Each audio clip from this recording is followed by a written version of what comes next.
एक युवक है मनियारपुर के पास,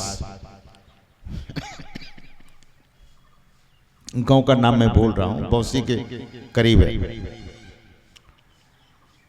वह युवक के पास ज्यादा जमीन जायदाद नहीं है, थोड़ा है। युवक उधर कहीं भी सत्संग मेरा होता है, भागलपुर जिला में, गोड्डा जिला में, दुमका जिला में, कहीं भी सत्संग होता है तो वो पहुंच जाता है। मैंने उनसे पूछा कि आप सत्संग में आ जाते हैं, घर का काम कौन देखता है? बोले महाराज जी सत्संग बराबर तो मिलता नहीं है, कभी कभी मिलता है। तो एक बार आपका सत्संग हो गया था और खेती करने का समय जोरों पर था।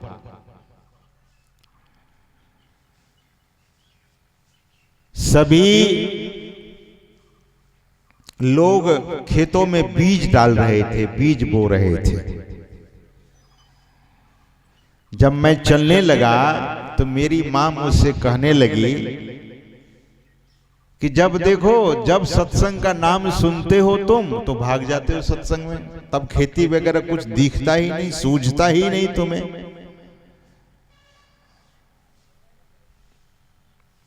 तो वह युवक अपनी मां से कहता है, ध्यान से सुनिएगा, देखो मां,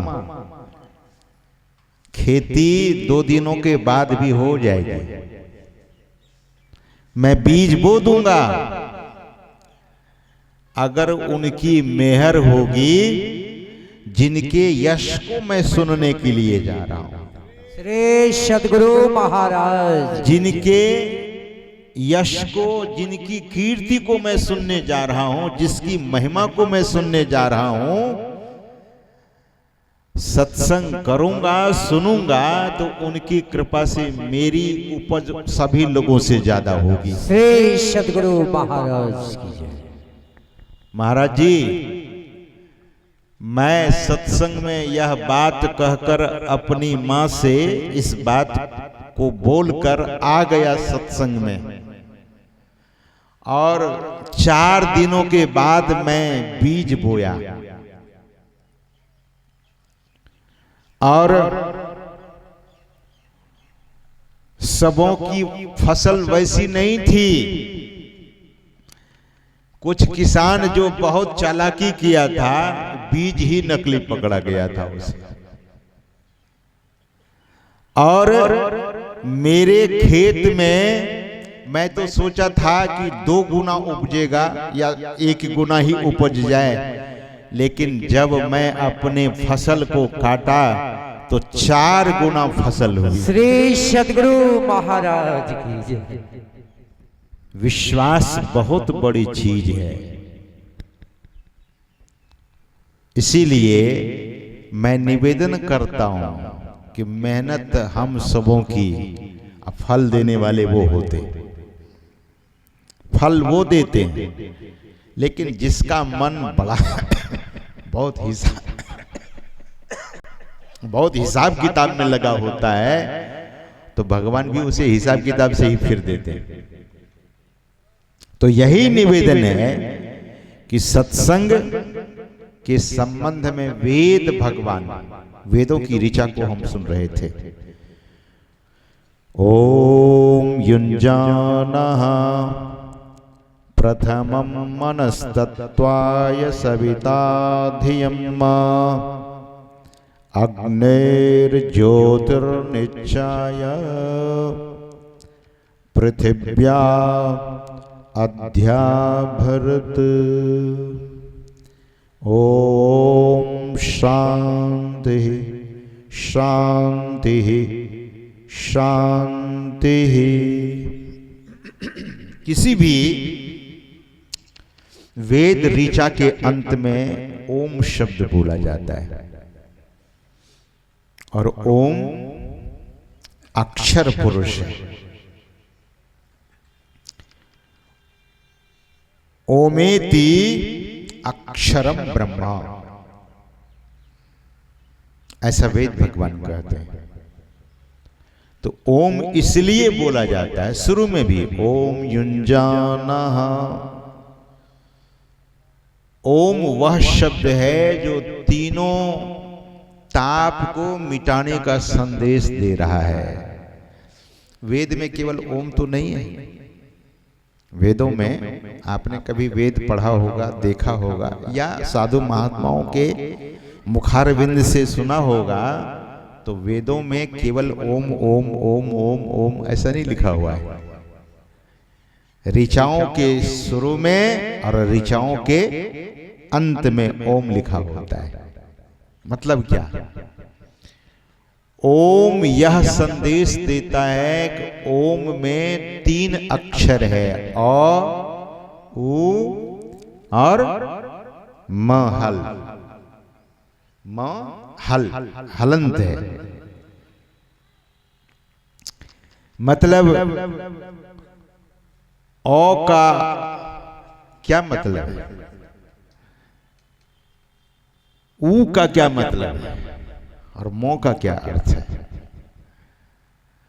ओ से ब्रह्मा और ऊ से विष्णु और मो से शंकर जी। इसीलिए मुंह में हल लगा है, क्योंकि शंकर जी संहार के देवता हैं, इसीलिए उसमें हल लगा हुआ है, हलंत है। कि शंकर जी अंत में सबको नाश कर देते। सृष्टि का यही क्रम है। This is the system of the creation. And 3 deities, Brahma, Vishnu and Mahesh. One is creator, the Lord Brahma is creator, Lord Vishnu is sustainer, and Lord Shiva is the destroyer. एक सृजन करते हैं, दूसरा पालन करते हैं, और तीसरा संहार करते हैं। ये तो सृजन, पालन और संहार की बात हम आप लोगों ने सुना, लेकिन जो त्रैताप है वह क्या है? दैहिक, दैविक और भौतिक। ये तीनों ताप का नाश होगा क्या करने से? तो आगे ऋचा में क्या करें वेद भगवान? युंजाना प्रथमं मनस्तत्वाय सविता धियम्, सविता धियम्। युंजाना मनः, अपने मन को परमात्मा की ओर लगाइए। कैसे लगेगा? तो बुद्धि योग से, सत्संग से। हम सबों को सत्संग करना चाहिए। हम सभी लोग सत्संग करेंगे, उधर मन को लगाएंगे। माध्यम है सत्संग। और मन को सत्संग में लगाएंगे तो महापुरुष कहते हैं, पलटू साहब कहते हैं कि पहले मन को उधर से तोड़ लीजिए। किधर से? संसार से, और सत्संग में लगा दीजिए। पलटू साहब कहते हैं, अगर परमात्मा की बात को सुनना है, परमात्मा से प्रेम करना है, परमात्मा को जानना है, तो पहले संसार से तोड़ी आवे, तब बात पिया की पूछिए जी। पहले संसार से तोड़ी आवे। संसार से तोड़ने की जहां तक बात आ रही है, महापुरुष कहते हैं, तो मन को उधर से तोड़ा जाए।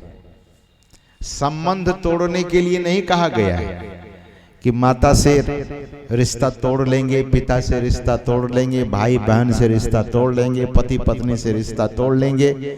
ऐसा नहीं। मन को आसक्ति, मन से आसक्ति को हटाकर और तब परमात्मा के गुणगान में, यशगान में, कीर्ति में लगाइए। यही संत पलटू साहब का आशय है, भाव है। और सज्जनों, जब तक हम आप अपने को आसक्ति से नहीं छुटाएंगे तब तक सत्संग में आनंद नहीं आएगा। यद्यपि सत्संग में बैठेंगे लेकिन सत्संग का महत् फल, सत्संग का महत् पुण्य की प्राप्ति नहीं हो पाएगी।